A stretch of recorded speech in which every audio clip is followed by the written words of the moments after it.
Head-to-head here. Can Naniwa change history, or is Soulkey going to prove that history repeats itself here? We're going to find out soon. Down here in the bottom right, the last non-Korean here. Give it up for Naniwa.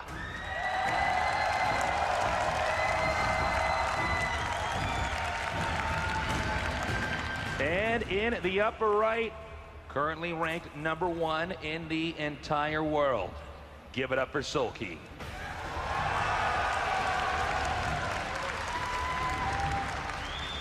A lot of fans on both sides, and rightfully so. Oh my God, is that a 9-pool, Tasteless? I believe it is. Wow. Very unexpected. A 9-pool. This is not just for, you know, this phase of the tournament, but just from Soulkey specifically? Well, you can tell that Soulkey has studied Naniwa a lot. Naniwa has shown a lot of new builds recently, one of which is a Nexus first with a gateway on the high ground, and a build like a 9-pool is going to do fantastically against that. But he's not doing that. Going for gateway right away here at the entrance.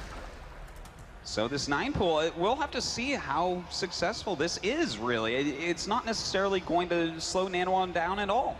Yeah, and if these Lings get out and get to that location and are unable to do that much damage, I mean, if you guys are new to Starcraft too, and I know we do get a lot of new viewers here, when the Zerg is not making drones early on and instead making attacking units, he's going to be at a disadvantage later on in the game if he hasn't done something to cripple the Protoss early on. Well, you know what? The pylon going down outside, this Overlord will find it in a moment, and those 6-lings will be able to come down here. But the amount of damage that they're going to do is basically negligible. They're going to be able to get rid of that pylon, sure. But Naniwa probably won't even end up really losing any probes. So the Lings coming down here now. Soulkey kind of placing a bet here that the Lings alone would probably screw Naniwa up early on. And it looks like he might be fine. The Zealot's started now. But there's nothing here to block just yet. Well, he's going to go after that low ground pylon, knowing that that's exactly what he can kill no matter what. Exactly. And there is a small probe here to block for the time being, and it looks like, is he going to have to completely try to wall that up? Whoa! Letting those Zerglings in. Now they're going to go after the pylon. That is going to force the probes to come out, and the Zerglings will chase those back. Naniwa has to be careful not to lose too many probes here. Yeah, Soulkey going right after Naniwa's workers now. Naniwa then re-engaging with the probes as the Zealot comes out now. Lings going up. Third pylon finishing now around the gateway and the core. The Lings come around again here and get another probe kill over at the gas. Ooh, I think that's about 4 probes killed already, so this has actually been quite successful, Tasteless. Naniwa has to be frustrated. More probes killed here than there have been Zerglings. And Soulkey, look at that perfect timing, gets out right as the mothership core comes out. He did the exact optimum amount of damage that he could, and the moment he identified, I might lose 4 Lings here if I stay here any further. Why would I get behind in any possible way? He evacuates. That was a fantastic 9-pool against a build that is normally pretty okay against it. So already Soulkey has an early lead, but Naniwa is grabbing a Stargate off of one base, something you never see. Yeah. This is anything but a textbook StarCraft 2 game. These guys are both just completely trying to surprise each other. Let's see now where this Stargate build takes us. What is he gonna get? You know, heavy mind games going on, Tasteless. Ooh, a Phoenix being started. Now, an Overlord is flying in, and if that sentry goes over to kill it, he'll try to probably run a Zergling up. All right, now he hasn't spotted the Stargate just yet, and he now sees it. And this is the moment where Soulkey, as a Zerg player, is going to start reacting immediately.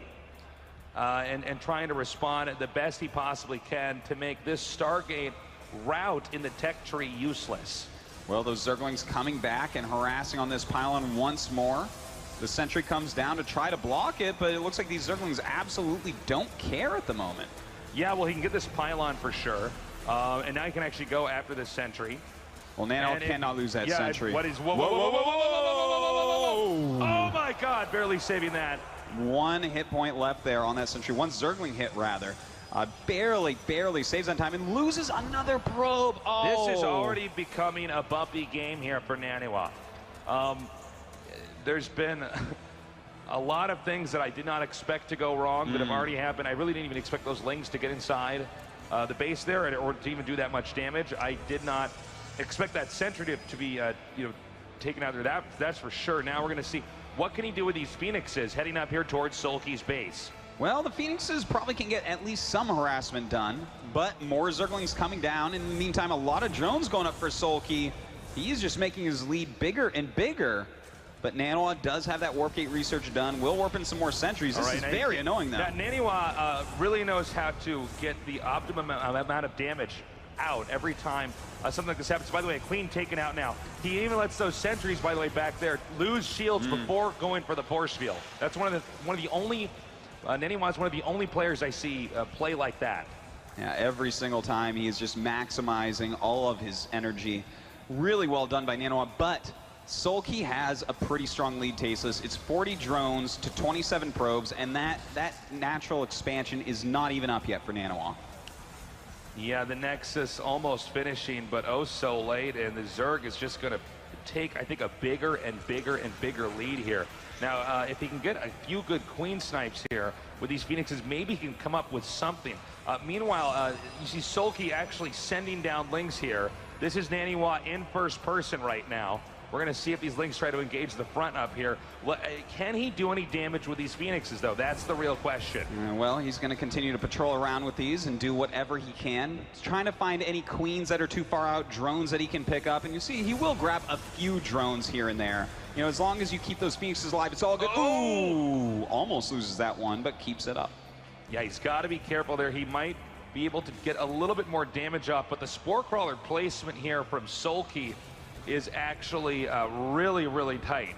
It's really tough for Naniwa to really get much of anything done, and the units that Soulkey's setting out around the map are just Lings. I mean, even if the Phoenixes pick them up and take them out, it's you know, the lowest cost unit you could really kill with a Phoenix. It's almost not even worth it. Exactly, it's almost making the Phoenixes not really worthwhile. Well, Soulkey, he's playing as safe as possible. He does not want these Phoenixes to help Naniwa catch up at all. In the meantime, Naniwa is grabbing his robotics bay and a couple more gateways as well. Do you think we're going to see a two-base all-in here? Well, I would hope so from Naniwa, because I don't know what else he can do at this point in time. I mean, Soulkey's made several little decisions that have, you know, built up to something quite big that you really have to wonder, how can Naniwa recover from this? Okay, here's something for Naniwa now, taking out a few drones. Oh, and getting out. Careful not to lose any Phoenixes. That is some great control. Yeah. Three of those Phoenixes down in the deep red health. So nicely done, but intercepted there by the Hydras and the Queens. Perhaps too much of a predictable route of escape there from Naniwa. Easily intercepted. 4 Phoenixes is the count right now. Well, at least he's dealt some damage economically to his opponent. Naniwa is going up for Colossus. He's adding more gateways. Tasteless, it really looks to me like he's playing very safely here. Whether he attacks or he expands, he's making sure he's not going to die to any attacks from Soulkey at the moment. Now, we also have a Spire on the way here from Soulkey, and he may start stocking up a lot of gas. He already has 500 to possibly do a pretty big tech switch coming up here. Let's see when Naniwa actually does opt to move out, because I think it's going to be a little bit here. Well, he's starting to clear these Lings out. Kind of sloppy there by Soulkey to lose everything to just those few units. Could have run away, but in the meantime, Naniwa adding an Immortal, getting those gateways finished. He's going to be going into Colossus tech very shortly. And what do you think? Are we going to see some Corruptors here? We certainly could, and that would be a big problem here. You know, if you go back to this early point in time in this game, Naniwa got behind, which means he's going to have to do a real balancing act when it comes to having the right units out at the right time. And if he doesn't have enough Stalkers, which can happen pretty often, especially when some players get comfortable and they already have some Phoenixes out, the Corruptors can come in and wipe everything out Colossi related. Well, I think that there's a good chance that's what's going to happen. He is taking this third base and getting his Twilight Council. He still has those 4 Phoenixes, but they're not really doing that much anymore. And Soulkey is pushing his creep down the map. Yeah, and then with that creep getting closer and closer, the combination of a Corruptor timing with all these ground units, the reinforcement of it is probably going to be too strong. I wouldn't be surprised if Naniwa gets run over here at his third. I think you're right, Tasteless. There's just not that much there. 3 sentries, well, the force fields are going to do a great job, but he really needs that second Colossus and Thermal Lance to finish up. All right, we have a small force now pushing out here just to see exactly what's the unit comp when they get up to this big attack to make sure he has it. Now, by the way, Naniwa does have a good amount of Stalkers here. He does. More than I expected for him to have at this point in time. Well, you know, those Stalkers, it is a good amount, but there are 7 Corruptors out in the map now, and when these 7 Corruptors come in and target down the Colossi, they aren't going to live for very long, and without the Colossi, the mass Ling and Hydra force should be able to take out this army and this base. Well, we're at the point in time now where the Zerg supply is beginning to spike here. He's going to try to draw this army out. He sees, oh, nice, just triggering a Guardian Shield there. He sees the 2 Colossi. But there's more on the way here, and the Corruptors are coming in here now. And it is, here he's hitting hard right now. The force field's pretty good here from Naniwa, but the Corruptors are just going to wipe out these Colossi, and perhaps with the Hydras and Lings here on the low ground, everything else should be taken out. Oh, there's just not enough Stalkers, not enough sentries, not enough anything here, and Soulkey is going to wipe out the entire army. Naniwa at this point has no chance, and GG.